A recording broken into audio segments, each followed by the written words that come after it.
I wouldn't even be here. That's what I thought you were talking about. Thank you very much. You guys are great. We're moving along. I know, everyone. We're going to talk a little bit about healthcare because it's something that we all need, but we hope we need it as infrequently as possible. So if I could invite our friends, Mr. Hung from MOH to come up, our panel moderator, John from the U.S. Chamber, and Ms. Chang and Ms. Chi, and Daryl from Pfizer. And I know you guys are here. 1, 2, 3, 4, 5. Yeah, let's all move together. It's a nice, intimate group. Thank you all for joining us today. The healthcare sector in Vietnam is both promising and, of course, an area of priority for the government of Vietnam. One estimate by KPMG, says that Vietnam's pharmaceutical market will be worth more than $6.5 billion US, with a potential growth rate in excess of 15 to 20% per year. Vietnam's healthcare expenditures are projected to rise to a little over $20 billion in 2025 and upwards of $34 billion by the year 2030. Vietnam has also seen a consistent and notable increase in the number of tourists seeking medical services, and by one estimate, medical tourism generates about $2 billion US annually. U.S. companies working with their Vietnamese partners are, of course, well placed to contribute to the growth and dynamism of this important industry. Following President Biden's visit to Vietnam a few weeks ago, Vietnam and the United States agreed to pursue cooperation in a number of areas, including in health. Among these are cooperation on global health security, advanced care and treatment for cancers, and medical device policy frameworks. And maybe we can talk about all those things a little bit more during the panel. So there's some encouraging cooperation, and of course the potential of the market is tremendous. But like every other panel discussion today, the question is, how do we reach that potential? What do companies need, especially when it comes to matters of policy and regulation? That's the focus of this panel's discussion, but ultimately this is really about ensuring that Vietnam's 100 million people have access to the best medicines at the most affordable prices. And for that, we're pleased to have several experts with us today. Very briefly, Mr. Ta Man Hung. In advance, let me apologize for my pronunciation. Mr. Hung is Deputy Director, Drug Administration of Vietnam Ministry of Health. Mr. Daryl Oh is the General Director, Pfizer Vietnam. Ms. Tran Tu Tri is Chief Executive Officer of PharmaCity. And Ms. Hong Win Chang, Head of Corporate Affairs and Market Access for Viatris. Thank you all for being with us. Mr. Hung, let me start with you.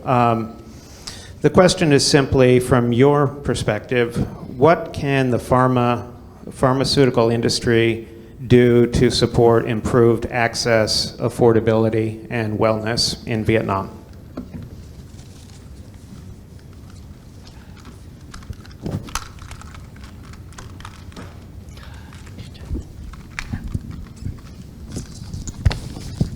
Vâng, kính thưa ngài điều phối viên, kính thưa các quý vị đại biểu.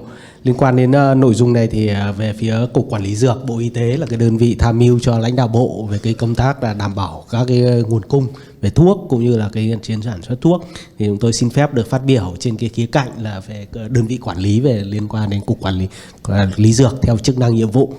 Thì kính thưa quý vị đại biểu, thì vừa rồi thì Thủ tướng Chính phủ cũng đã ký về ban hành cái quyết định 1165 ngày mùng 9 tháng 10, tức là rất là sớm đây, là cái phê duyệt cái chiến lược phát triển quốc gia về dược cho đến năm 2030 và tầm nhìn đến 2045.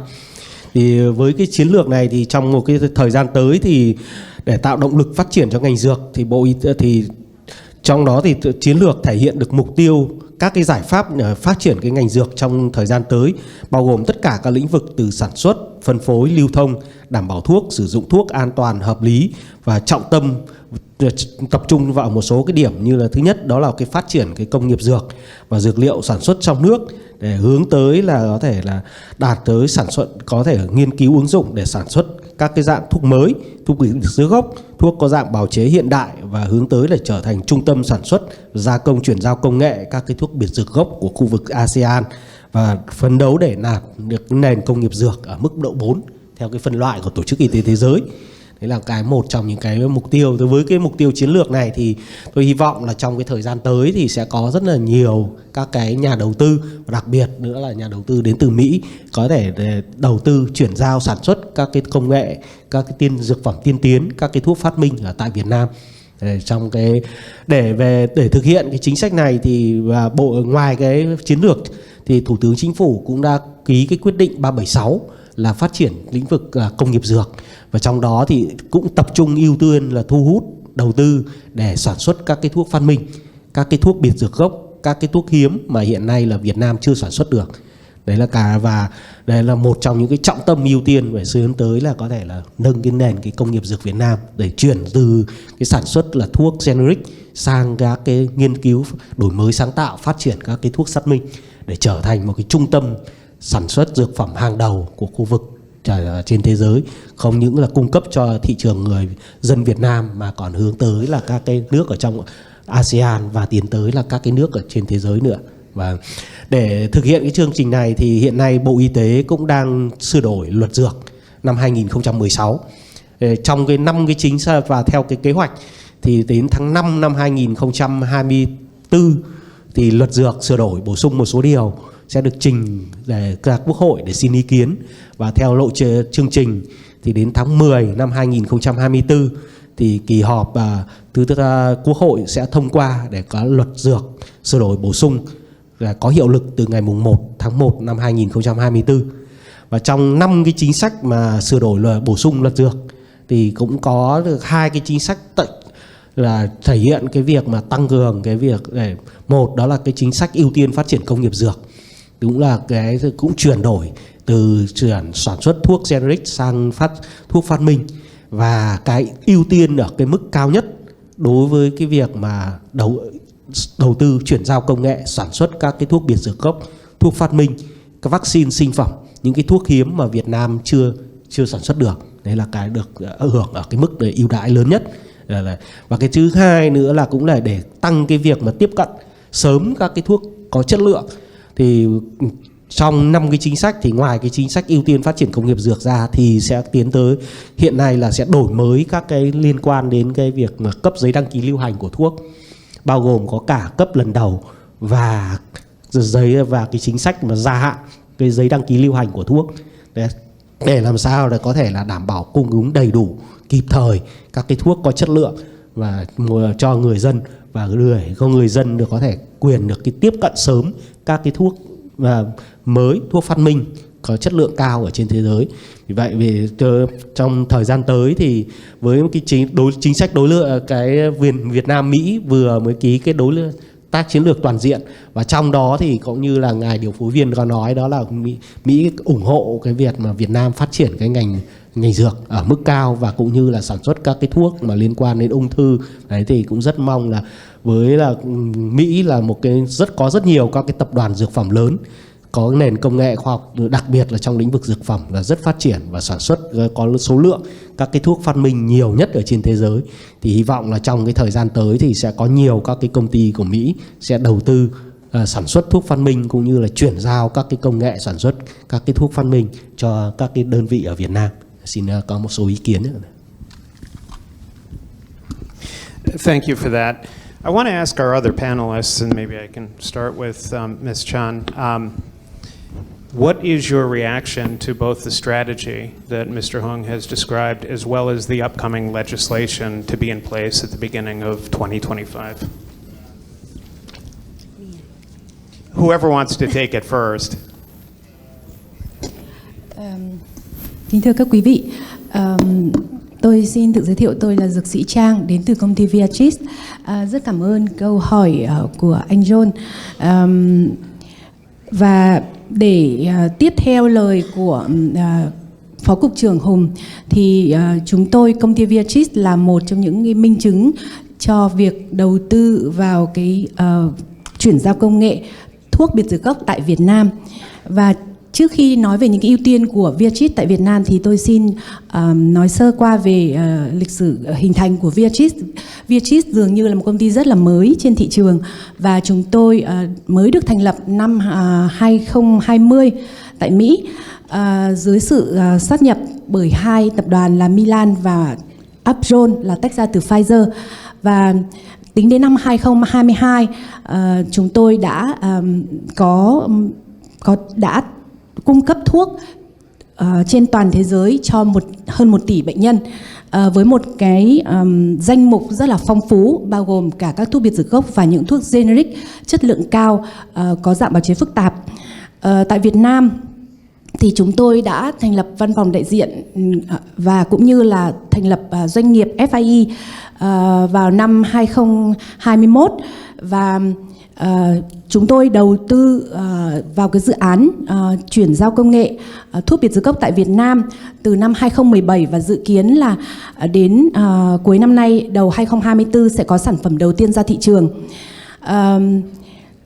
Trong cái hội thảo ngày hôm nay thì hội nghị ngày hôm nay thì tôi cũng xin được cảm ơn Bộ Y tế, cảm ơn Chính phủ đã có những cái, trong thời gian gần đây đã có những cái ưu tiên, cũng có những cái hành lang pháp lý để tạo điều kiện cho các cái doanh nghiệp FIE như chúng tôi đầu tư vào chuyển giao công nghệ sản xuất thuốc biệt dược gốc tại Việt Nam. Và như anh Hùng đã chia sẻ thì chính phủ trong cái chiến lược phát triển quốc gia về thuốc cũng như là chiến lược phát triển công nghiệp dược gần đây thì đã nêu là hướng tới Việt Nam thành một trung tâm sản xuất thuốc gia công chuyển giao công nghệ biệt dược gốc chất lượng cao, cung cấp cho khu vực ASEAN. Và chúng tôi thì rất là mong muốn là Chính phủ cũng như là Bộ Y tế sẽ có những cái chính sách ưu đãi cụ thể hơn để hiện thực hóa những cái đường lối chính sách đó, đặc biệt là trong đấu thầu thuốc, trong đàm phán giá, trong cái phân phối đối với các cái thuốc gia công chuyển giao công nghệ tại Việt Nam, giúp cho các doanh nghiệp như chúng tôi có thể yên tâm tiếp tục đầu tư vào các cái chuyển giao công nghệ, cũng như là cung cấp các thuốc chất lượng cao, giá hợp lý cho bệnh nhân Việt Nam.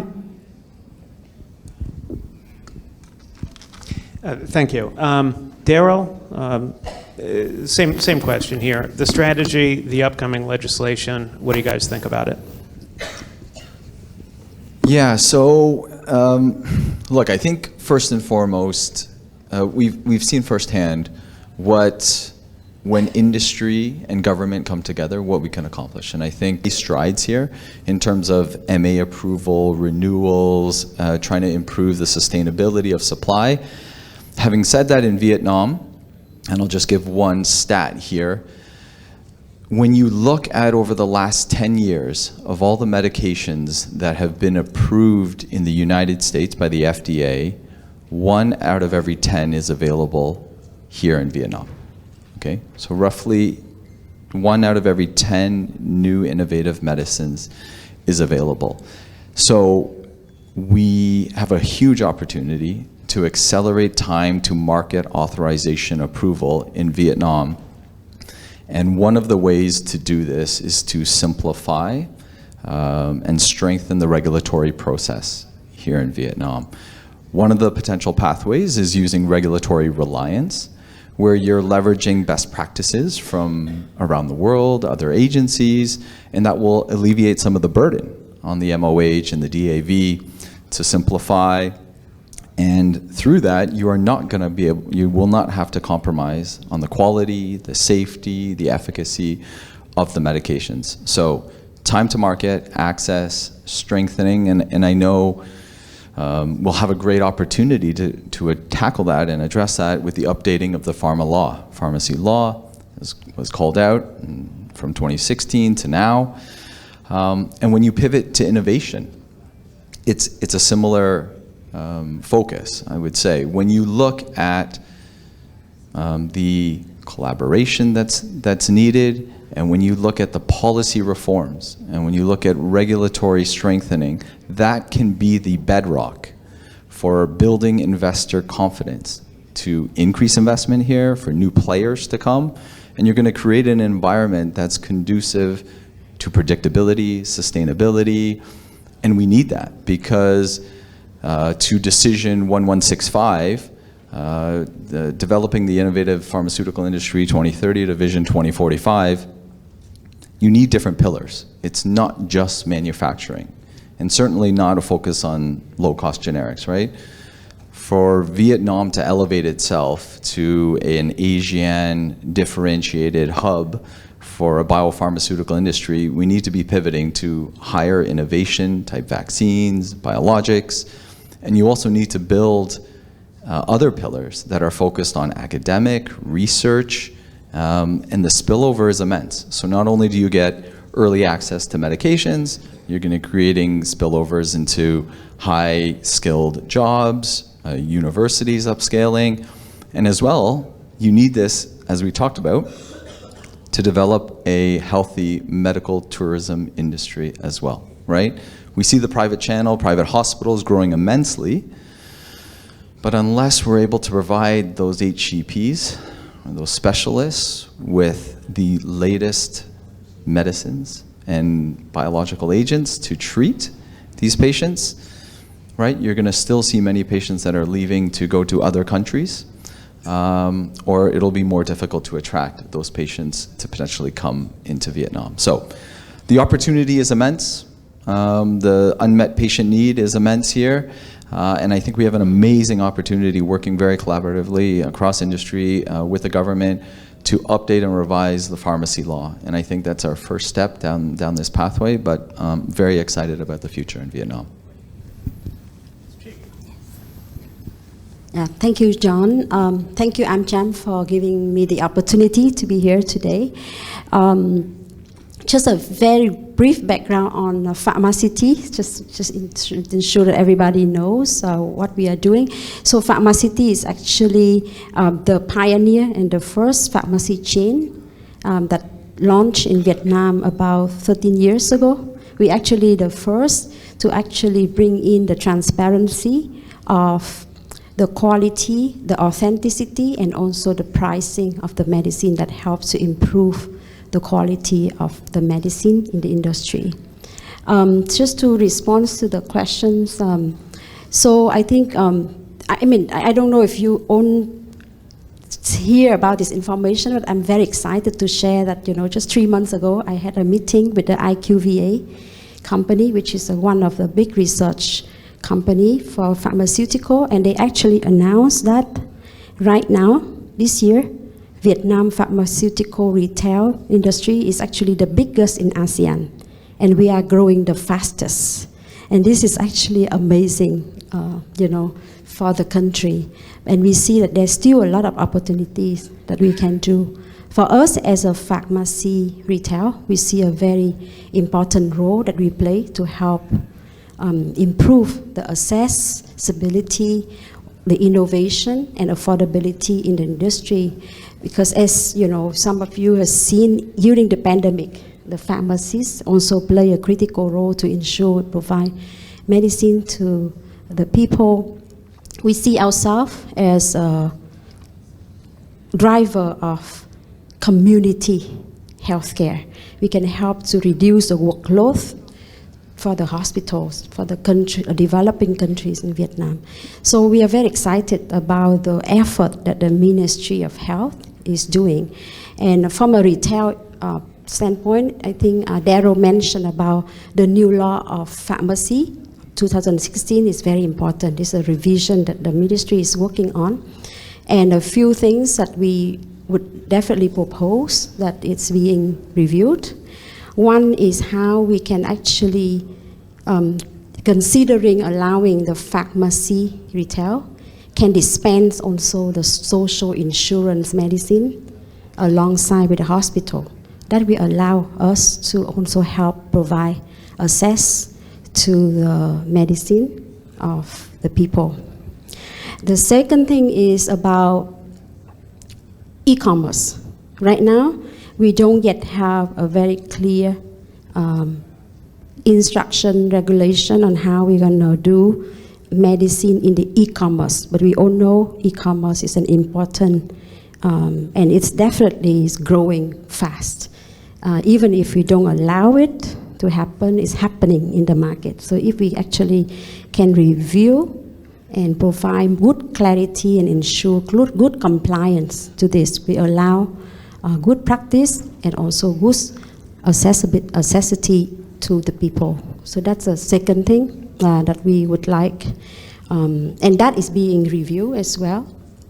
The third one is about, given that this industry is still growing and new, we need a lot of talent and expertise sharing inside Vietnam and also outside Vietnam. So, another review of the investment mechanism that allows more diverse investment come into the country, that would also allow transfer of good knowledge, expertise transfer in the industry, and that will enable the industry to grow faster. Those are the things that I would think of at this stage. But I would again really want to acknowledge the effort that the Ministry of Health has been really driving. And I think just one last point that Darren has mentioned, and I want to reinforce as well, which is how we can make the medicine visa approval faster, even though we are not the one directly involved, but we are the one who distribute it, and we see this one is an area for improvement. And if we can digitalize it, that will make the things much more faster. Thank you. Thanks. So a question, I guess, for all the panelists related to supply chains. Whether it is precursor chemicals, perhaps, whether it is some of the goods that are distributed by Pharmacity, other products. Can you talk about how those supply chains have evolved since the pandemic, what you see as supply chain challenges right now, and how you want to address those challenges? Ms. Chi, why don't we'll stick with you to start and then come back this way. Yeah, thank you. Actually, the most, for us in retail, from pharmacy, the most important thing is to ensure we have the right medicine at the right store. Because the needs is actually very different from people living in different districts, different cities, different provinces. And we have seen that during the pandemic and after this, we have a lot of medicine is under quota because of some visa thing, because of also global supply chain that impact. So that is where we are working very hard with the suppliers as well, with the manufacturing, to have a long-term forecast so that they can also work on it. But the other things that we're also working on is, given that we have 13 million of customer database, and also we have the data of the medicine consumption throughout the years, that allow us to also predict the disease throughout the years. And this is some project that we also now want to work on to also can predict the seasonality of the disease. That also can allow the planning and of the supply chain, and using also AI into this. So that's what we are trying to work on to improve the supply of the product in the right store. Yeah. Yeah, look, very quickly, this one, again, coming more from a pharma lens, I would say has to do more on the simplification, again, the need on some of the policies and requirements. Just, we still struggle sometimes with GMP, CPPs, marketing authorization renewals in a timely fashion. So less aligned to COVID per se, but I think more just general complexities that we need to explore ways, whether it's through the pharmacy law that will be updated and or decrees, better alignment on ways that we can simplify, reduce the administrative burden, alleviate the pressure on the MOH and the DAV for the complexity or the needed assessments, and there's ways that we can reduce that bottleneck. But we need to put it into the laws, and we need to ensure that the decrees implement well on them in the future. Từ phía Viatris thì hiện tại Viatris Việt Nam chúng tôi cung cấp ra thị trường bao gồm cả thuốc nhập khẩu, thuốc biệt dược gốc nhập khẩu, và trong tương lai sẽ là những thuốc chuyển giao công nghệ của các thuốc biệt dược gốc. Nói về tôi hoàn toàn muốn chia sẻ với anh Darren những cái khó khăn mà chúng tôi gặp phải, đặc biệt là trong cái quy trình cấp số đăng ký, và đó cũng sẽ là một trong những cái trở ngại đối với các công ty dược phẩm đa quốc gia như chúng tôi khi muốn mang thêm những cái thuốc mới, những cái thuốc điều trị những bệnh hiếm về Việt Nam. Và rất vui là trong thời gian gần đây thì Bộ Y tế cũng đã tiến hành cái công tác mà sửa luật dược, và hy vọng như anh Hùng đã chia sẻ, hy vọng trong thời gian tới thì với những cái sửa điều chỉnh trong luật dược thì chúng ta sẽ rút ngắn được cái quy trình thủ tục cấp phép số đăng ký, cũng như áp dụng các cái phương thức thừa nhận, công nhận về đăng ký, về GMP đối với trong khu vực ASEAN cũng như là với các nước SRA. Và riêng về thuốc gia công chuyển giao công nghệ thì trong thời gian gần đây Bộ Y tế cũng đã ban hành một cái danh mục, một cái thông tư về đăng ký riêng cho thuốc gia công chuyển giao công nghệ. Đấy là một trong, theo chúng tôi đánh giá thì đó là một trong những cái nỗ lực cũng như là những cái hỗ trợ rất là tuyệt vời từ phía Bộ Y tế để giúp cho các cái thuốc chuyển giao công nghệ biệt dược gốc tại Việt Nam sớm được đưa ra thị trường, cũng như là có những điều chỉnh hợp lý trong luật dược sắp tới để trao cái quyền phân phối cho những cái công ty FIE như chúng tôi, để chúng tôi có thể duy trì những cái sản phẩm, tiếp tục kinh doanh và duy trì những cái sản phẩm sau chuyển giao công nghệ tại Việt Nam. Và việc này, và Bộ Y tế cũng đã cung cấp một cái lộ trình để cho sớm đăng ký những thuốc này, giúp cho các bệnh nhân Việt Nam có thể sử dụng sớm các cái thuốc,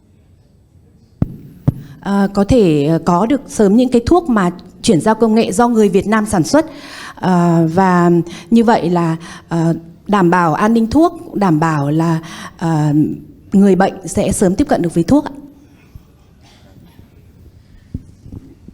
Vâng, cũng rất là cảm ơn ý kiến của các đại diện cho Pfizer, Viatris cũng như là Pharmacity.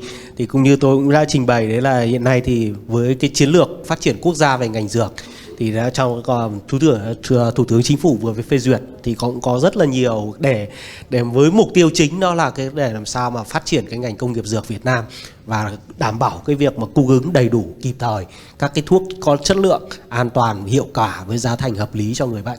Thì đấy là cái mà mục tiêu với cái quan điểm như thế thì trong cái chiến lược cũng đề ra 9 các cái nhóm giải pháp để thực hiện các cái việc đó. Thì trong đó thì có cái việc mà phát triển cái công nghiệp dược, ưu tiên thu hút cái việc mà sản xuất và chuyển giao công nghệ các cái thuốc phát minh, và cái mức được hưởng là ưu đãi cao nhất.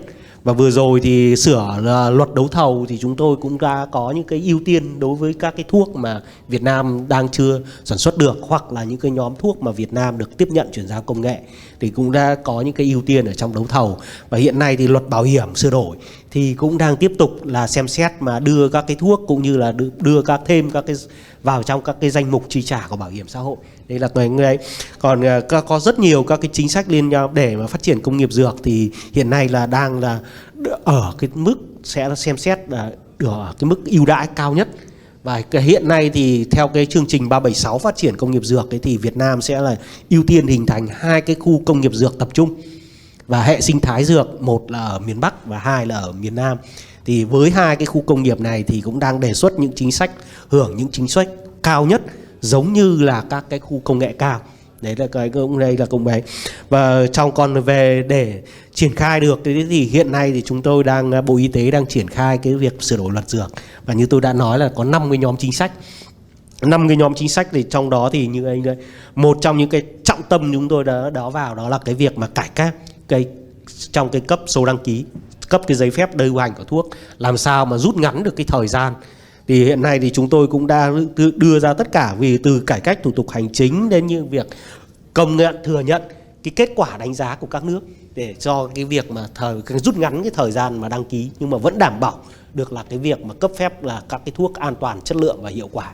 Còn đối với các cái chính sách mà như chỗ Pharmacity đề xuất thì chúng tôi trong cái sửa đổi chính sách luật dược cũng có, đó là cái việc mà thương mại điện tử, các cái hình thức kinh doanh mới, cũng như là cái chuỗi phân phối, hoặc là các cái mà cái cải thiện cái hệ thống phân phối, quyền tham gia vào cái bảo hiểm chất lượng, cung cấp cái thuốc cho hệ thống bảo hiểm, thì hiện nay là cũng đang là những cái chính sách mà xin ý kiến có tác động của các bên để có trong cái bộ luật dược sửa đổi. Xin một lần nữa thì rất là cảm ơn, và cũng rất hy vọng là chúng tôi tiếp tục nhận được những cái ý kiến để hoàn thiện các cái chính sách.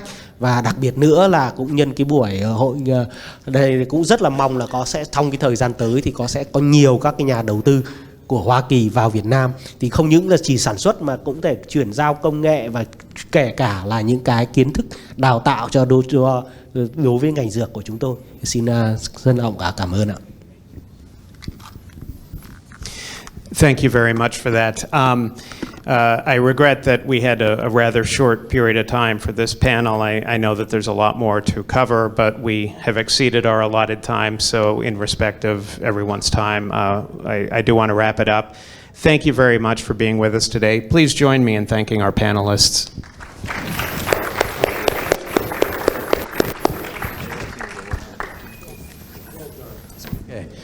Everyone's doing great. We've saved the most interesting people to the last panel, actually, even though I wouldn't say that to the people that came before them. So we're going to talk about how to put all this together and create a better investment environment here. If I could welcome up our final panel, which is chaired or moderated by our friend Viet Ha from Bauer Group, and we have Mr. Tuan from the FIA part of MPI, Foreign Investment Agency.